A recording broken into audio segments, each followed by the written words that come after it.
sounded like. I love the idea that she would, you know, would become some kind of Carrie, you know, metaphysical. Anyway. I grew up in, my family's originally from Cuba. They came in the early 60s, 62. And my father was a Methodist minister, which made me even smaller, like Protestant Cubans in South Texas. Like, I don't know, it's like a census figure, a census group of 3 or something. Anyway, so my Spanish is like all, you know, Tejano, and you know, we'd visit relatives in Miami, and I'd speak Spanish, and they'd say, "Where are you from?" And I'd say, "Well, I'm from Texas." "Oh, Tejano, eres Tejano."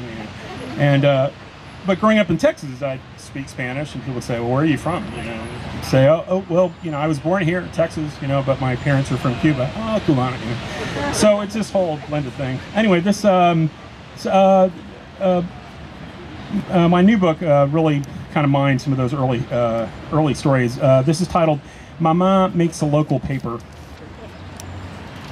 Because Cuban food in South Texas is like dishes from Venus or Mars, a reporter is sent to interview Mama. She cribs the recipes from Cocina Criollo and is photographed with her plates in her nicest dress and a bouffant the size of her pressure cooker.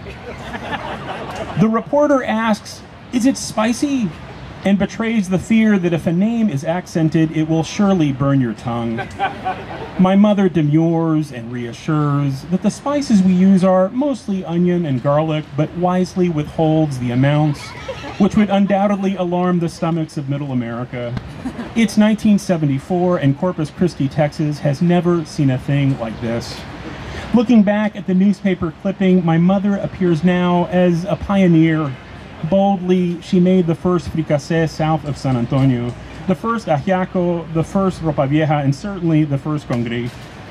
Where are the historical markers to the persistence of cooks who held fast to the old plates, who made flan in the New World?